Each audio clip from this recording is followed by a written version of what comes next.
Okay, last week we discussed about, ito po yung ating scientific term, but we will try to define it in a spiritual term, metamorphosis, no? Yung metamorphosis po ay ginagamit po sa science.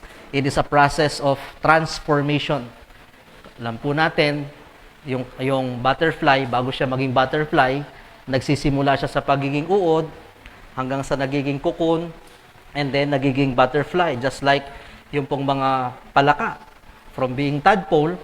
But there was a time in the cycle of their life, na alam nilang dapat hindi lang sila nag-e-evolve na ganon. Dapat merong involvement na nangyayari at sila po ay nagkakaroon ng metamorphosis. They are reaching the maximum potential of their life. Ang purpose ng Diyos sa kanila, hindi sila habang buhay na caterpillar, hindi sila habang buhay na tadpole. Merong mas malalim na purpose. So, ganun din po sa ating buhay, we are discussing metamorphosis in our Christian life. How are we going to maximize the potential of our Christian life?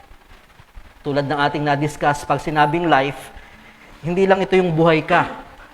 Dapat nag-i-evolve at nagkakaroon ka ng involved or nai-involve. Pag sinabing nai-involve, may nangyayari. Hindi ka laging bata, hindi ka laging gumagapang. There was a time na natututunan mo ang mga bagay-bagay, tumatayo ka, lumalaki ka, nag-i-evolve. Hindi ka lang nag-exist, nag-i-evolve. At habang ikaw ay nag-i-evolve, ikaw ay nai-involve. Marami tayong mga buhay.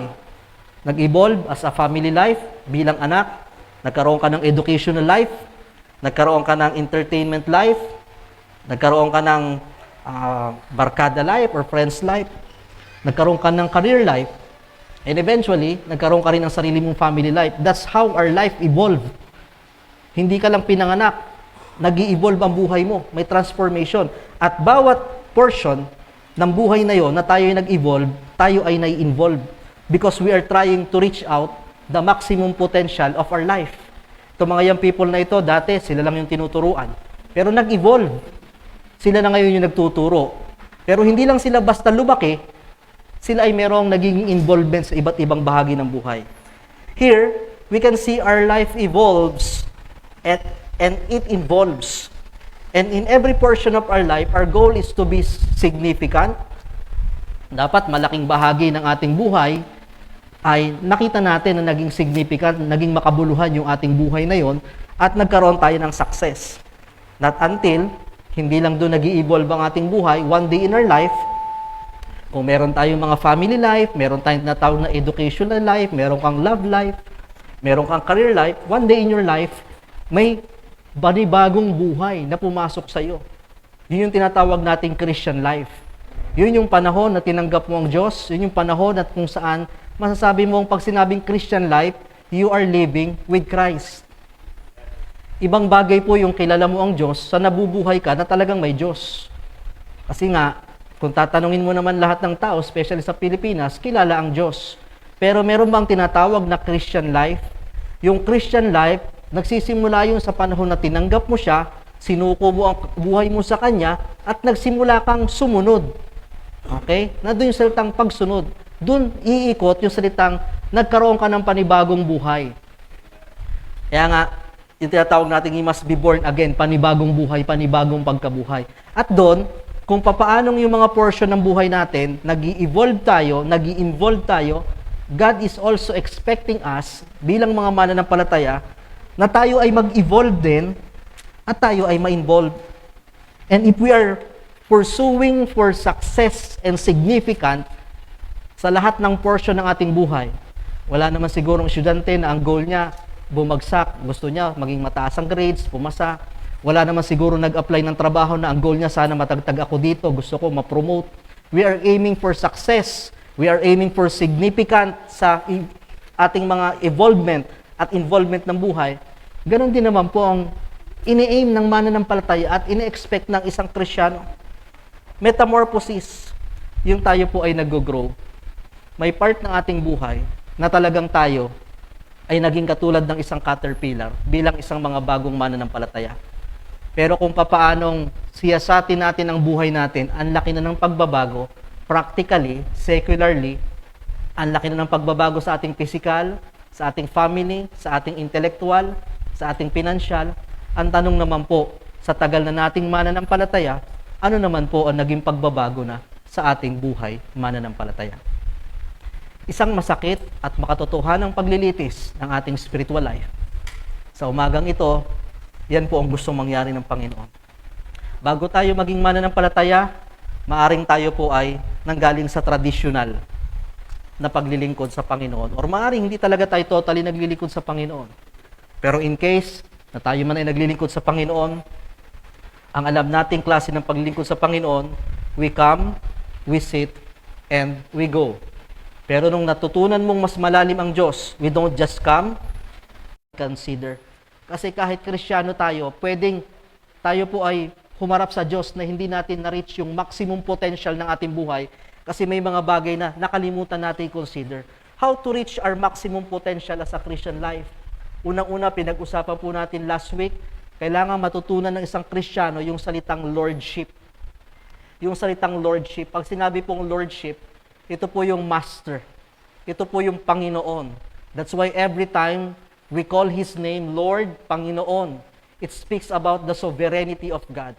Ang implication po, pag sinabi nung unang panahon na ikaw ang Master, ikaw ang Lord, at ikaw ang servant, bilang Master, tungkulin mo na dapat buhayin mo ang iyong lingkod. Huwag mo siyang pabayaan.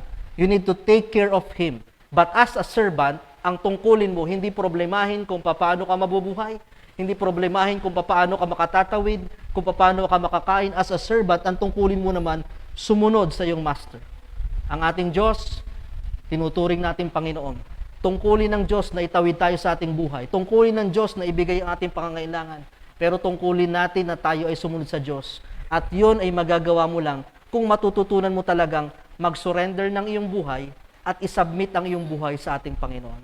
Maraming mga Kristiyano nangingilin na magsumunod sa Diyos, nangingilin na ibigay ang kanilang buhay, magbigay ng panahon, magbigay ng mga bagay para sa Panginoon, sapagkat maaring nandun yung takot na papaano na ako, papaano na sila, papaano na kami. Pero sabi ng Panginoon, hindi tungkulin ng servant yan, it's my job. Hindi kita pababayaan, ang tungkulin mo, maglingkod sa akin.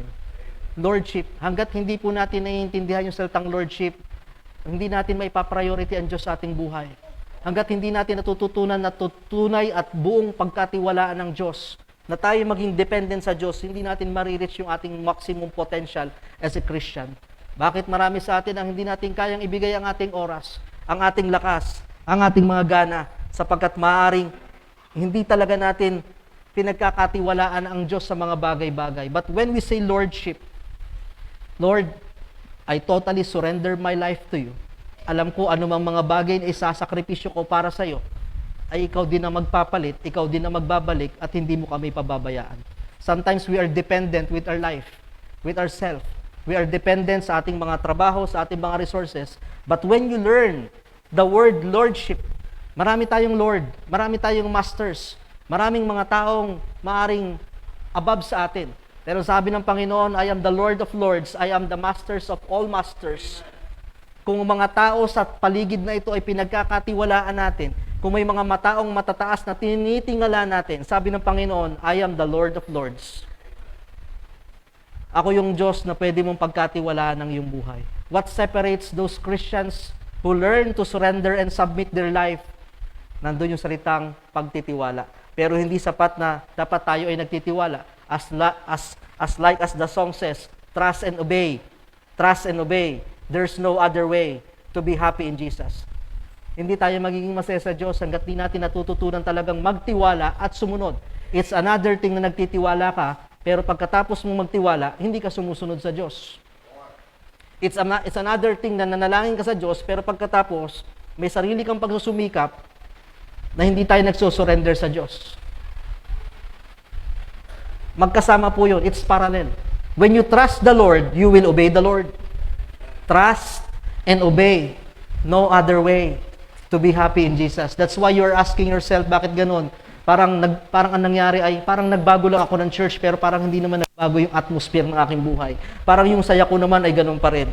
Isang bagay na hindi natin natututunan, probably lordship. Let us learn to surrender our life to the Lord. Pangalawang bagay is relationship. Relationship. Bilang isang mananampalataya, we are engaged sa ating relasyon sa ating Panginoon. Ang ating relasyon ay hindi lang sa church, hindi lang sa churchmate, kundi mismong sapit sa Panginoon. Kaya napakahalaga po nito. Kung tayo po ay aasa lang sa atin pong pakikinig ng salita ng Diyos at pananalangin sa araw ng linggo, magiging hungkag ang ating kaluluwa at ang ating spiritual life. Ang salita ng Diyos, ang panalangin, ang pagkain ng ating kaluluwa. Ang tao man, tuwing linggo mo man pakainin ay magugutom. Ang tao man, tuwing linggo mo lang painumin ay mauuhaw. Ang ating kaluluwa, umaasa din sa pang-araw-araw. This book of the law shall never depart out of thy mouth. Meditate it day and night. Meditate it day and night. As we ask ourselves, hindi usapin na ako'y nagpapatuloy lang.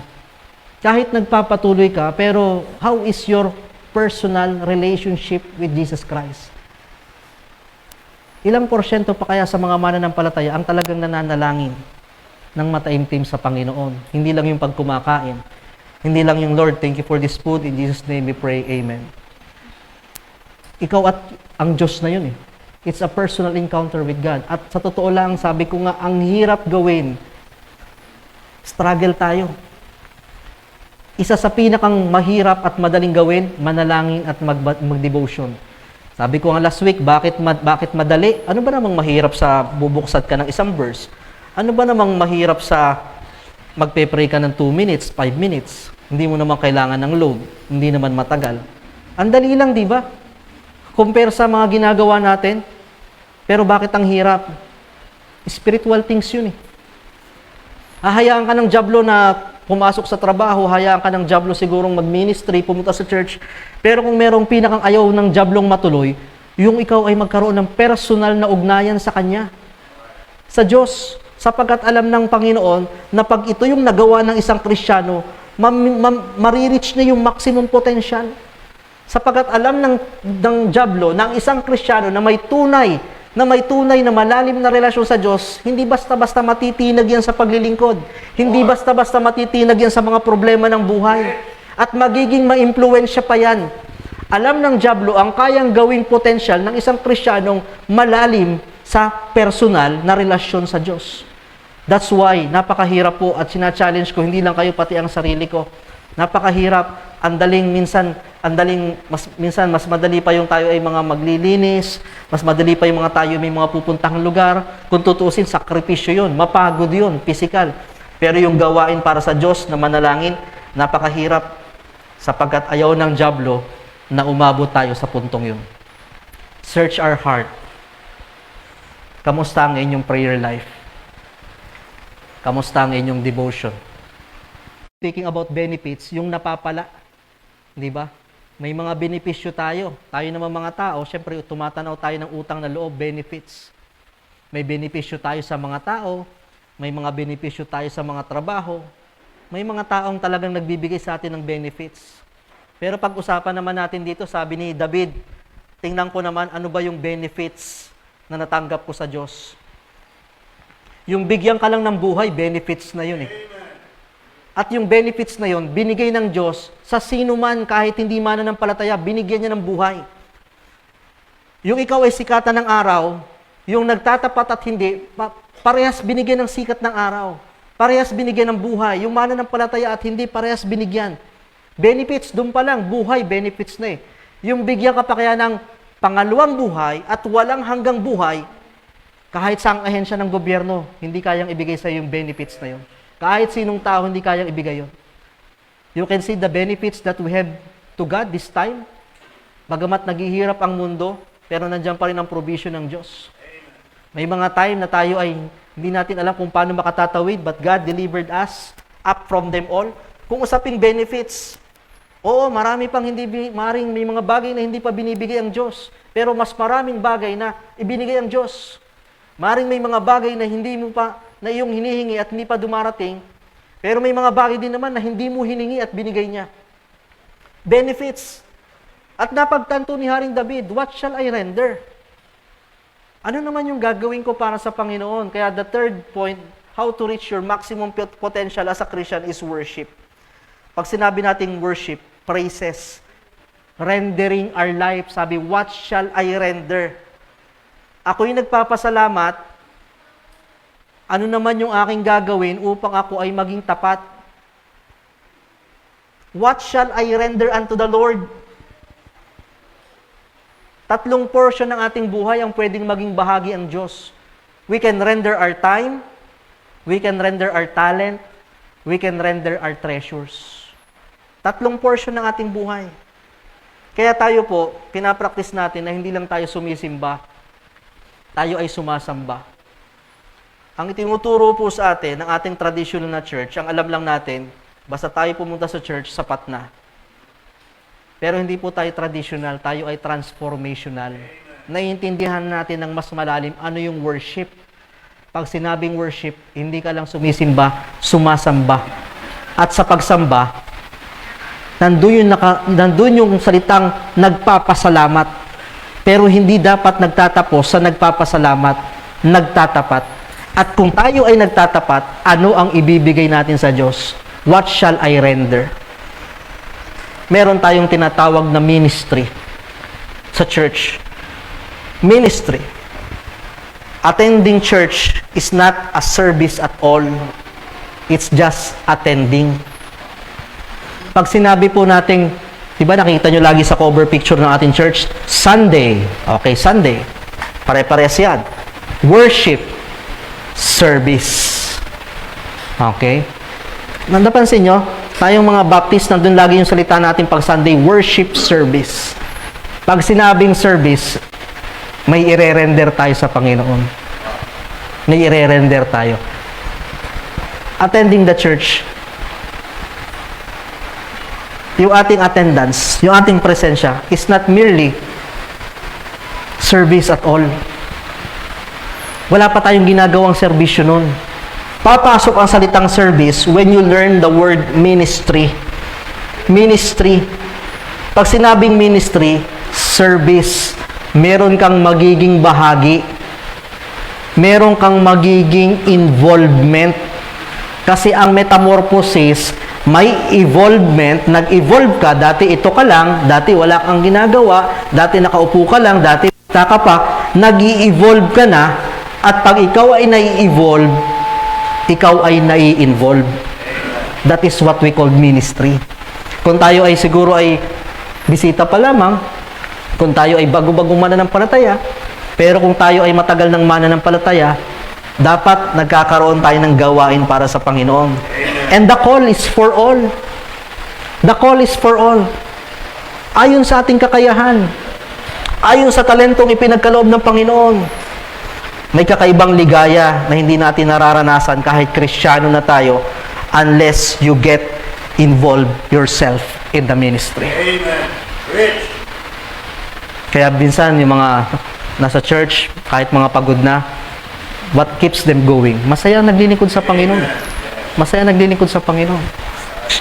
At merong joy, merong kaligayahan na hindi mo naranasan if you never get involved yourself in the ministry simula nung naging Kristiyano ka.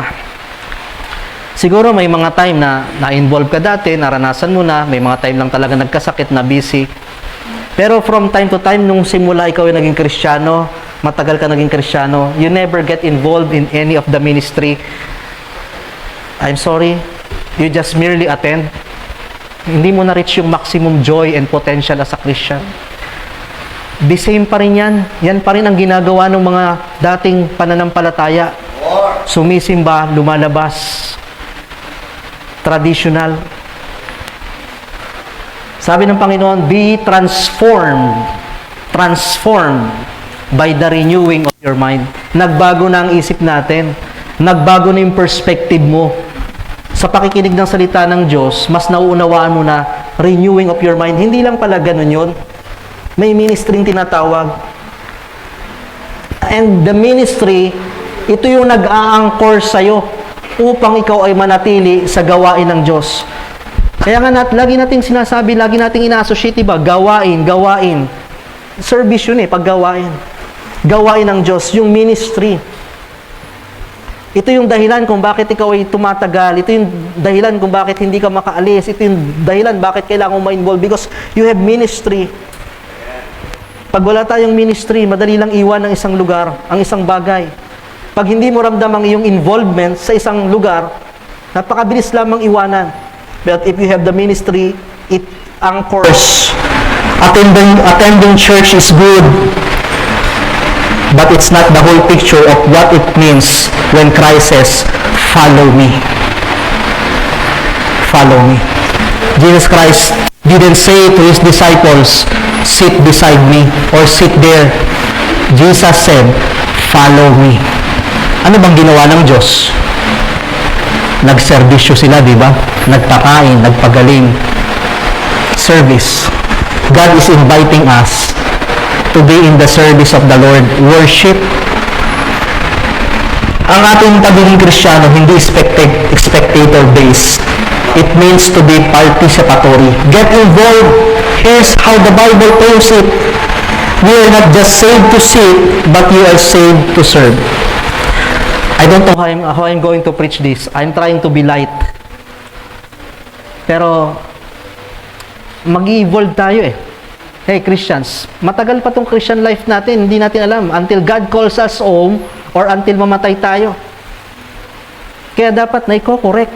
Kasi pwedeng, tumagal ka pa ng 10 taong Kristiyano dito, pwedeng, tumagal ka pa ng 20 years, pero hindi ka nag-evolve. Hindi mo na-reach yung maximum potential natin kasi hindi natin natutunan yung mga bagay na ito.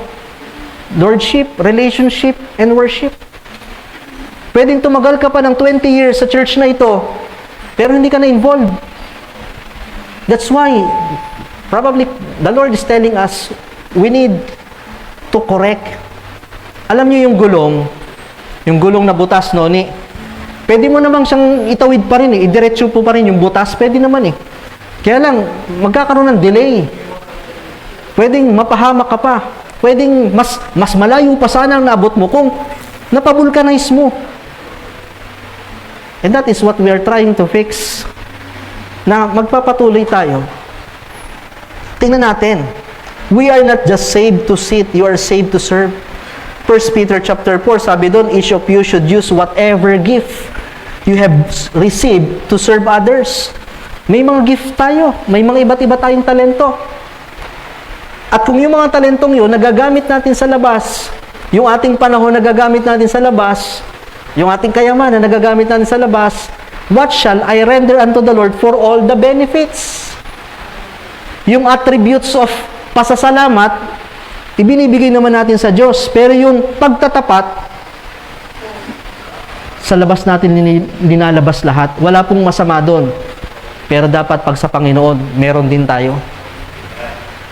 Dapat hindi natin inuubos. Kung meron mang pinakang dapat tayo nagtatapat at kinikilala mo sa Diyos. If church attendance is like eating, kumakain po tayo ngayon ng salita ng Diyos. Nagpapakain po ang salita ng Diyos. Ministry is like feeding. Tayo naman ang nagpapakain. Tayo naman ang nagseserbisyo. You pour out what you receive. Ito naman yung kumain po tayo ngayon, di ba, salita ng Diyos. Kung talagang tayo ay na-feed, kung talagang tayo ay nakakain, pag sinabing service or ministry, ay, ako naman ngayon yung magpapakain or i-share ko naman ngayon yung aking mga natanggap. So others will also believe. Sa 1 Corinthians chapter 12, dinescribe doon yung part ng mga believers. We are body of Jesus Christ. We are body of, church is a body. Christ is the head. Hindi po pare-parehas ng parte ang katawan. Not everyone is a preacher. Not everyone is a worship leader. Not everyone is a usher. Not everyone is a teacher. Not everyone is a driver. But everyone has a function. And that is clear. Yun yung sa science sa anatomy, kahit yung appendicitis, may pakinabang din pala Kahit maliliit na bahagi ng buhay, meron. Kahit nga yung buhok sa ilo na lagi nyo pinapagpag na, ba't ba tumubo pa yun dyan may pakinabang Sa gawain ng Diyos, hindi tayo lahat kamay, hindi tayo lahat yung mga malalaking bones o organs, pero may pakinabang tayo. At meron dapat tayong ginagawa sa gawain ng Diyos. If only a few people serve while the rest just attend, it's like a body where only the mouth works and eyes works and the rest stay still. That's not healthy. Kung yung inyo pong katawan, di ba? Ang gumagana na lang ay bibig. Ay, wag bibig. Sa dami-dami ng gagana, bibig pa yan. Okay? Kamay. Pero hindi na yung panga, hindi na yung mata. Ang tawag natin doon, not healthy. Paralyzed. Ganon din po sa gawain ng Panginoon. Imagine, if all.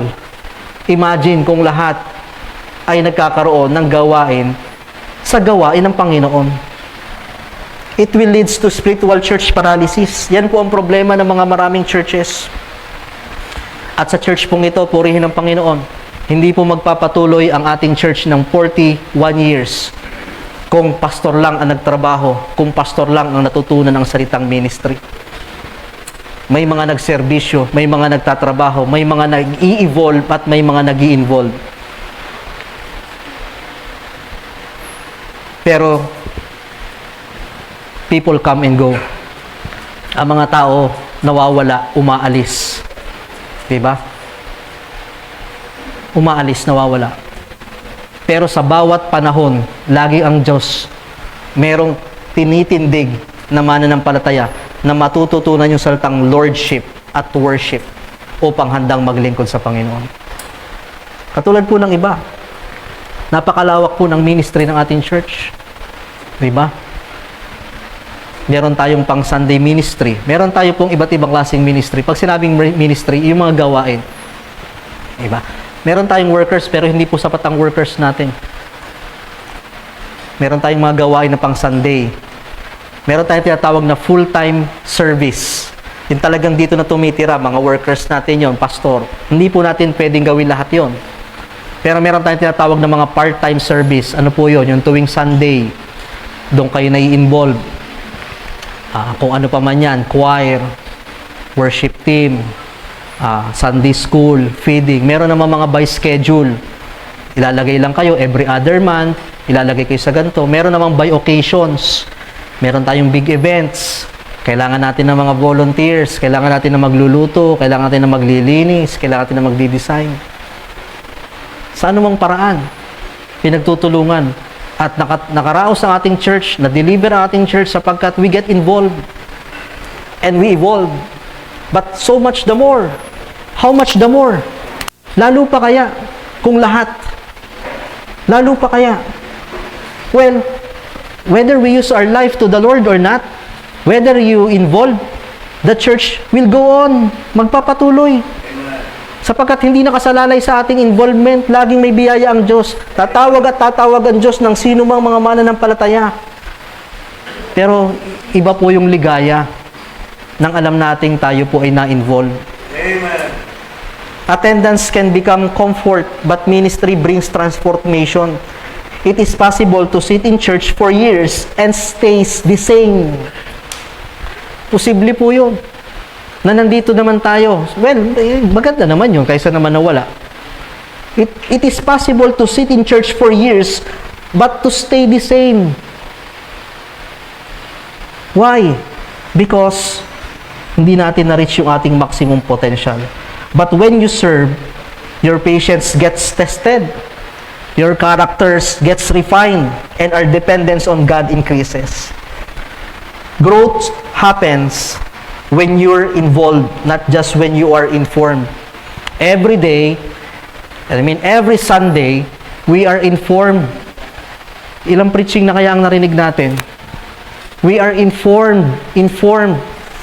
But growth happens when you are involved. It's another thing that you are informed, it's another thing that you are involved. A fruitful meditation of the Word of God results not just of acquiring information, but involvement. Ulitin ko po. Ang malalim at matagumpay na resulta ng totoong nakinig ng salita ng Diyos, natutunan ng salita ng Diyos, hindi lang natutunan niya, kundi nagkaroon siya ng panawagan na maging bahagi sa gawain ng Diyos. We can use we can be part of the ministry. Our time, our talent, our treasure. Maring wala po talaga akong mailalabas, pero marami akong oras. O sige, punta ka dito. You get involved. Or pwede namang wala akong oras, pero ako'y magtatrabaho at ako'y tutulong sa iba't ibang paraan. Pero in some way, kung saan man doon, we should involve. For all the activities, the program, the soul winning program, evangelism, ang dami nating ministries, projects, where do we involve? Ano ang ating involvement na nangyari? Pero tagumpay, successful. I am not supposed to preach this, sapagkat kung titingnan naman, tagumpay.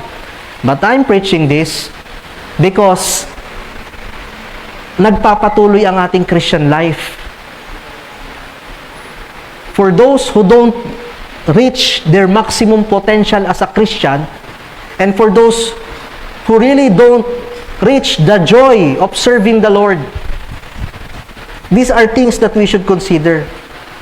Or probably may ministry tayo dati, balikan nyo. Kayong may mga ministry dati, young people or adults man, balikan nyo yung saya nyo dati sa ministry. Iba yung saya nang alam nyong involved kayo sa church. Iba yung saya. The joy. And alam ko, hindi pwedeng lahat maging full-time. Hindi pwede lahat maging full-time. May mga trabaho tayo. May mga gawain tayo. Pero iba yung ligaya. What keeps us going? Bakit nagpapatuloy ang inyong pastor, ang inyong lingkod? Una, masaya sa gawain ng Diyos. Pangalawa, may mga sumusunod. May mga nai-involve. Ay kung ako lang ito lahat, kung ako lang ang tumugtog ng piano, ako pa ang pipindot doon, ako pa magpipreach dito, ako pa mag-aayos ng mga parking, ako pa naglinis, hindi ko tatagal. Pero may mga nag-i-involve. Diba? Ako pa magbabayad ng lahat ng bills or kung ano pa man. May mga nag-i-involve. There is joy. Masaya po sa gawain ng Panginoon. Iba-iba tayo. Iba-iba tayo ng part. Pwedeng ikaw ang kamay, ikaw ang paa, ikaw ang time, ikaw ang talent, ikaw ang treasure, or pwedeng lahat. May mga Christian at they are thriving na lahat yun. Nandyan ang kanilang time, nandyan ang kanilang treasure, nandyan ang kanilang talent. Yung iba naman, portion. Pero, hindi maganda na wala tayo sa lahat ng yon. Wala ka ng panahon, wala ka pang talentong binigay, wala pa tayong binigay na kung ano pa man. Involve. Kung tayo ay bisita, kung tayo ay bagong mananampalataya, siguro po, pero kung matagal na, nagpapatuloy lang tayo. Pero hindi natin nare-reach yung metamorphosis. Growth happens when you're involved, not just when you're informed. So attending church, is it enough? It's good, but it's not complete. It's good, but it's not complete. Katatapos lang ng ating DBBS, katatapos lang ng ating project, may mga patawag tayo, general cleaning, kung ano-ano pa man, nakatawid. Pero sa lahat ng tagumpay ng ating church, saan tayo na-involve? Ang relasyon sa Diyos, symbiotic affair. Hindi lang natin tinitingnan, ano ba yung pwedeng ibigay sa akin ng Diyos? Tungkulin ng Diyos yun. Pero sabi ni Haring David, what shall I render unto the Lord? Ano naman yung pwede kong ibalik sa kanila? Ano naman yung pwede nating ibalik sa kanila? Going to church is not service at all. Is not service at all. Sometimes we need to leave our comfort seat, stand up, get involved in the ministry. Attending a church is your way of receiving ministry. Is not equal. Attending church is not equal to your way of receiving ministry. It is way of your responding, and a healthy Christian life needs both. Worship. Worship. Sana po, I'm telling this, from time to time, naging matagumpay ang ating church. May mga Kristiyano noon na talagang nagpatuloy, silang ginamit ng Panginoon. Pero nakikita ko na yung reality ng ministry na siguro na-encounter din ng ating pastor before. People come and go. May mga umaalis.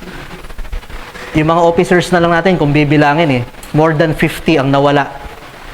Nagpunta sa ibang lugar, nag-abroad, kung ano pa man, nagsimula ng gawain. And they are evolved. They evolve and they involve. Sila yung mga involved. Someone must stand up. Diba? Someone must stand up. And I'm calling the attention of the new generations.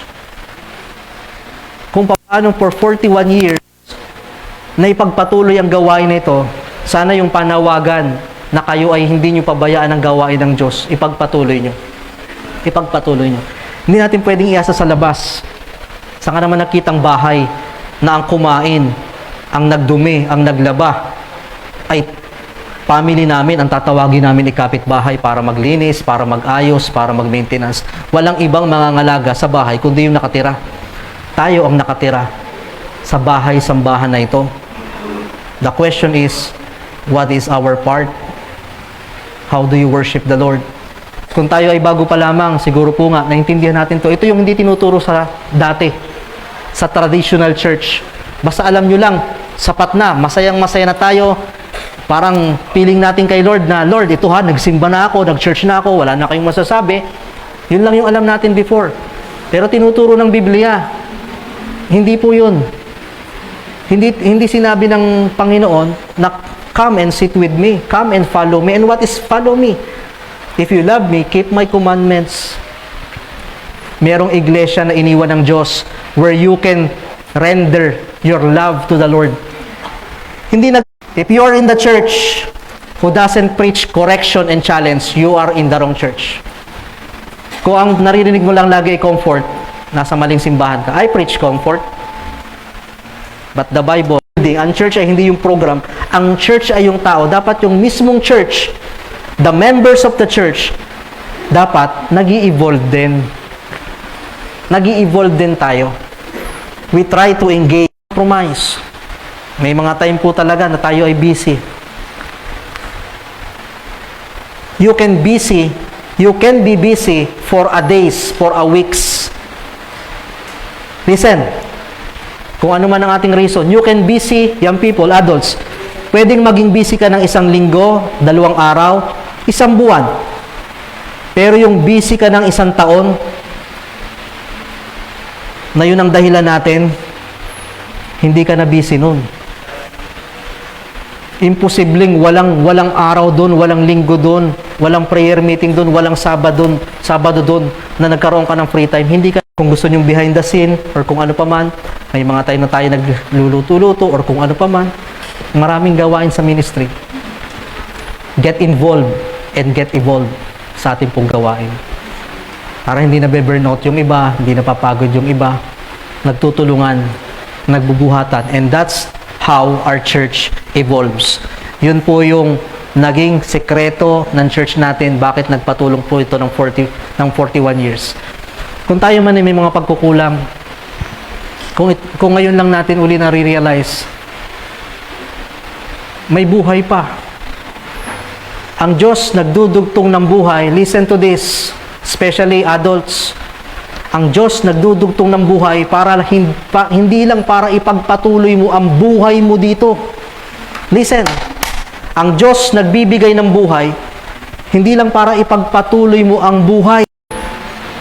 Kailangan, we don't neglect investing for the Lord. Dapat meron at meron tayong ginagawa para sa Panginoon. At the end of the day, di ba?